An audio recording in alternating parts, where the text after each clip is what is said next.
چادر میرے جسم پر نہیں، میں غیر محرم سے پردہ کر سکوں۔ خواجہ غریب نواز رحمت اللہ علیہ کہنے لگے ماں میں نے کمال کر دیا، ماں میں نے کمال کر دیا۔ کمال یہ کیا، ایک تقریر کری، بیان کیا، ایک مرتبہ کے بیان میں 5 لاکھ آدمی نے کلمہ پڑھ لیا، مسلمان ہو گئے۔ ماں کہنے لگی تیرا کمال نہیں تھا، کمال تو میرا تھا جب بھی میں نے تجھے دودھ پلایا، بچپن میں سب کا دوپٹہ ہوتا تھا، بغیر وضو کے کبھی دودھ نہیں پلایا۔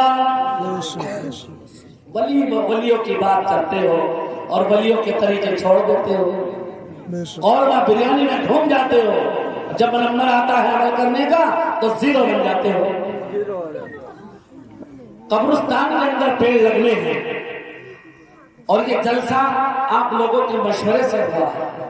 الحمدللہ میں اپنی اراکین کمیٹی محمد عمر پردھان جی صاحب کا بہت شکر گزار ہوں، جو علماء اسٹیج پر ہیں ان کا بھی بہت شکر گزار ہوں۔ میں آپ کا ایک چھوٹا سا حقیر بندہ ہوں، بڑا گناہگار ہوں، آپ میرے لیے دعا کرتے رہیں، اللہ میری مغفرت کر دے۔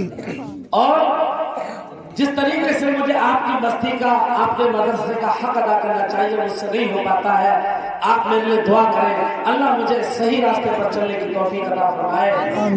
آپ لوگوں نے اسی طرح سے اگر ساتھ دیا تو یہ مدرسہ کبھی انشاءاللہ ایسا بنے گا، بڑے بڑے علماء یہاں سے نکلیں گے، حفاظ یہاں سے نکلیں گے، میری دعا ہے۔ میں حکمت سے کام کر رہا ہوں، ورنہ حقیقت تو یہ ہے دل میں جذبات کچھ اور لے کر کے آیا تھا آپ کے شربت نگر میں، لیکن سب کو نبھانا پڑتا ہے۔ جو بڑے ہیں وہ میرے بزرگ ہیں، جو چھوٹے ہیں وہ میرے بھائی ہیں۔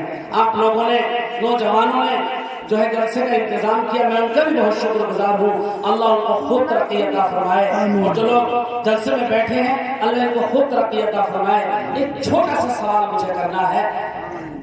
ایک صحابی اللہ کے نبی کے دربار میں آئے، قرآن کی آیت نازل ہوئی، لن تنالوا البر حتی تنفقوا مما تحبون، جب تک تم وہ مال، وہ چیز جو تمہیں سب سے زیادہ پسند ہے اللہ کے لیے نہیں دو گے، جب تک تم کامل مومن نہیں بن سکتے۔ کامل مومن، ایک باغ تھا بیرحا،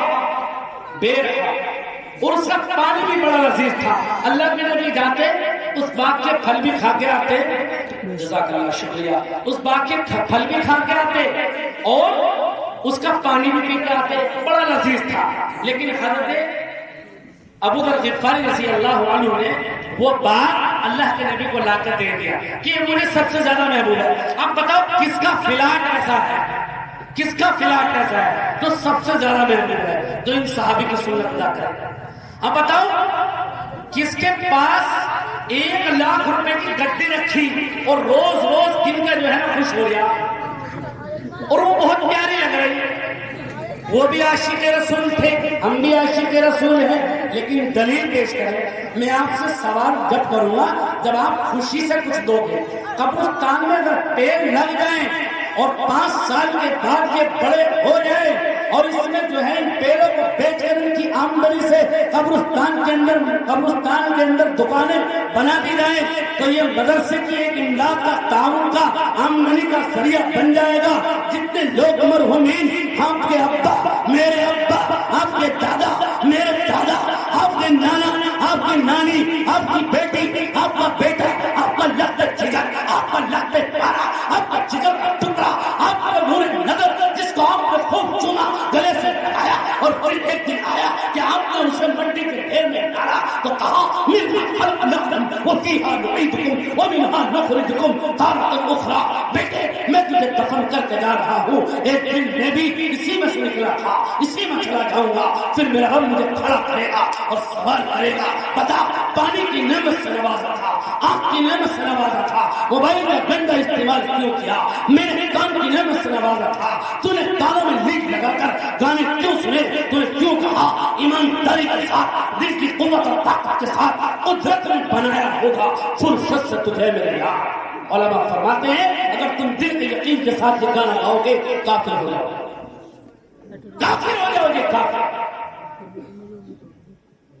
تو بتاؤ اللہ کے نام پر پیڑ لگانے کے لیے اپنے مرحومین کی طرف سے شیر بن کر مذہب اسلام کے لیے قبرستان کی حفاظت اور بقا کے لیے، مدرسوں کی آمدنی اور بقا کے لیے، اور ان کی تعلیمات کو زندہ کرنے کے لیے مال کی ضرورت پڑتی ہے، اس کے لیے ہاتھ اٹھا کر کون کہے گا کہ میری طرف سے 50 پیڑ پاپولر کے یا لپٹس کے اس کے پیسے ہیں؟